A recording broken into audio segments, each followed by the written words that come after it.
சிவாய நம. திருச்சிற்றம்பலம். தென்னாடுடைய சிவனை போற்றி, எந்நாட்டவர்க்கும் இறைவா போற்றி. அருள் திரு நால்வர் பொற்றால் எம் உயிர் துணையே.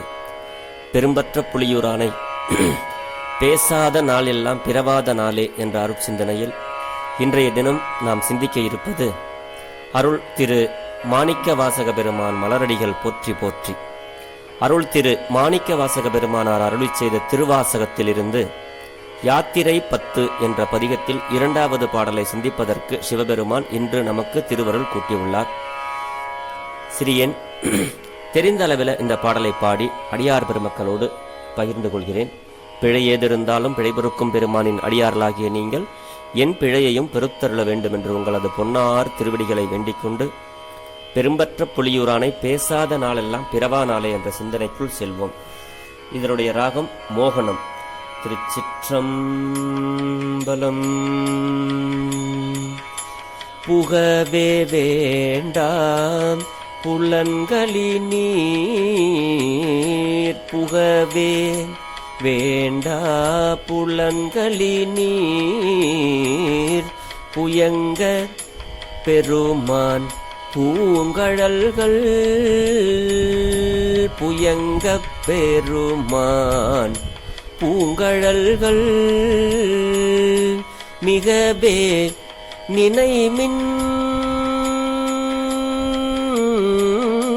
மிகவே நினைமின் மிக்க வெள்ளம், மிகவே நினைமின் மிக்க வெள்ளம், வேண்டா போக விடுமின்,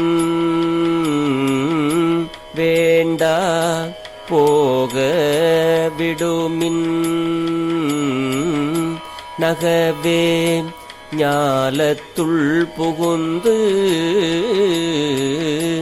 நகவே ஞாலத்துள் புகுந்து, நாயே அணைய நமை ஆண்ட தகவே உடையான், தகவே உடையான் தனைச்சார, தகவே உடையான் தனைச்சார, தளராது இருப்பார் தாந்தாமே, தளராது இருப்பார் தாம் தாமே. ஏ திருச்சிற்றம்பலம். புகவே வேண்டா புல,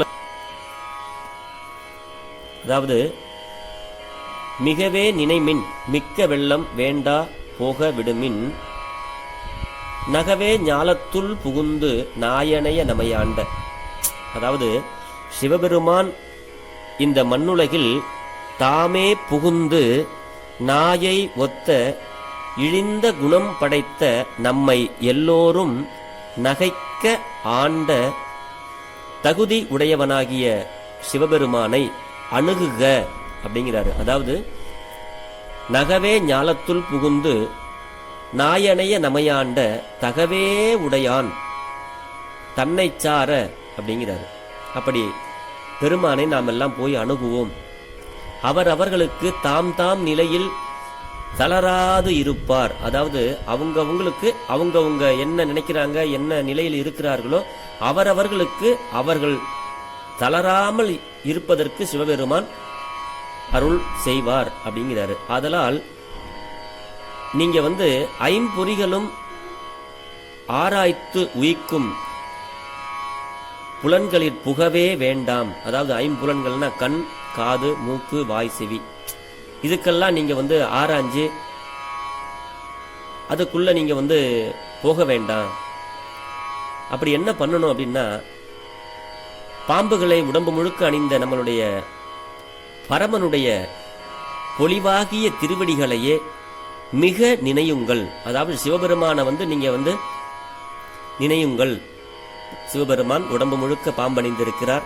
பரமன் உயர்ந்தவன், பொலிவாகிய திருவடி, அழகிய திருவடி, அதை அவருடைய திருவடியை நம்ம எல்லாம் நினைச்சுக்கிட்டே இருக்கணும் அப்படிங்கிறார். அப்படி நினைச்சுக்கிட்டே இருந்தா என்ன நடக்கும் அப்படின்னா, குற்றங்கள் அனைத்தும் உங்களால் விரும்பத்தக்கன அல்ல.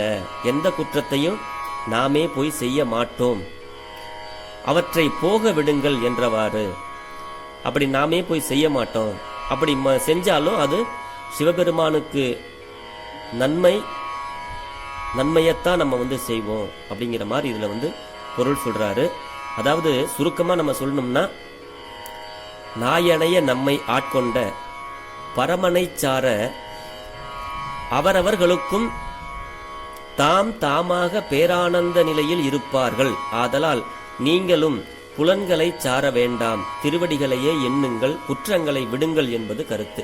நம்மிடத்திலே உள்ள குற்றங்களை நாம் விட்டு சிவபெருமானுடைய அழகிய திருவடிகளை நாம் நினைந்தோமேயானால் பெருமான் நமக்கு அனைத்தையும் தருவார் அப்படின்னு இந்த பாட்டுல சொல்றாரு. அடுத்தது என்ன சொல்றாருன்னா, நாயை ஒத்த நம்மை அப்படிங்கிறாரு.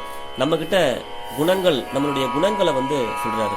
நம்மளுடைய குணங்கள் நாயை விட ரொம்ப கீழ்மையான குணங்கள் அப்படின்னு சொல்றாரு. அப்படிப்பட்ட நம்மையும் சிவபெருமான் இந்த மண்ணுலகிலே அவர் ஆட்கொள்வார் அப்படிங்கிறது தான் இந்த பாடலுடைய பொருளாக இங்கே மாணிக்கவாசக பெருமானார் அருளி செய்கிறார்.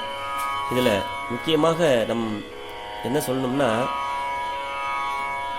குகைக்குள் புகுந்தானோ இல்ல கோட்டைக்குள் புகுந்தானோ அதுக்கெல்லாம் இப்ப ஒன்னும் பிரச்சனை இல்லை. ஆக வீரன் கடமைக்காக புகுதல், வீரன் எதுக்காக புகுந்தான்னா கடமைக்காக புகுந்தான் அப்படின்னு நம்ம தெரிஞ்சுக்கிறது போல, இந்த உலகமாகிய ஞாலத்துள் புகுந்து என்பதும் மாயாதீதமான பரமேஸ்வரன் தன் பெருமை அனைத்தையும் மறந்து நம்மை காப்பது என்ற கருணையே பெரிதாக எண்ணி மாயா காரியமாய் தகாத மண்ணில் புகுந்து நம்மை எல்லாம் ஆண்டான் என்பதை அறிவித்தது இந்த பாடல். பெருமானாருடைய பெருமைக்கு அவரே ஒரு இந்த மண்ணுலகில் புகுந்து நமக்கெல்லாம் கருணை பெரிதாக எண்ணி நம்மை ஆட்கொண்டார் அப்படிங்கிறாரு. தகுதியற்றவனை இறைவன் ஆட்கொண்டான் என்று பொய் அடியார்கள் நகை செய்ய அருளினான் அப்படிங்கிறார். அதான் நகவே வேண்டா என்று சொல்கிறார். ஆக இந்த திருப்பாடல் தாம் தளராது இருப்பார் என அனுபவாதீதம் பிறர் மாட்டு விளைதலை எடுத்து காட்டி உலகியற் சார்பு ஒழித்து திருவடியை சார செல்ல வேண்டும் என்பதால் யாத்திரையும் ஆதல் காண்க அப்படின்னு இந்த பாட்டுல மாணிக்கவாசக பெருமான் நமக்கு எல்லாம் சொல்றாரு. ஆக சிவபெருமான் நாயை போன்ற நம்மை இந்த மண்ணுலகில் இறங்கி நம்மையும் ஆட்கொண்டார். ஆகையினாலே அவருடைய அழகிய திருவடியை நாம் என்றும் போற்றி வணங்குவோம் என்று சொல்லி தினம் ஒரு திருவாசக பாடலை சிவபெருமானுக்கு விண்ணப்பம் செய்வோம் என்று சொல்லி பெரும்பற்ற புலியூரானை பேசாத நாளெல்லாம் பிறவா நாளே என்ற அருள் சிந்தனையை நிறைவு செய்கிறேன். இதில் எந்த பிழை இருந்தாலும் பிழைபொறுக்கும் பெருமானின் அடியார்களாகிய நீங்கள் என் பிழையையும் பொறுத்தருள வேண்டும் என்று உங்களது பொன்னார் திருவடிகளை வேண்டிக் கொண்டு விடைபெறுகிறேன். சிவா. திருச்சிற்றம்பலம்.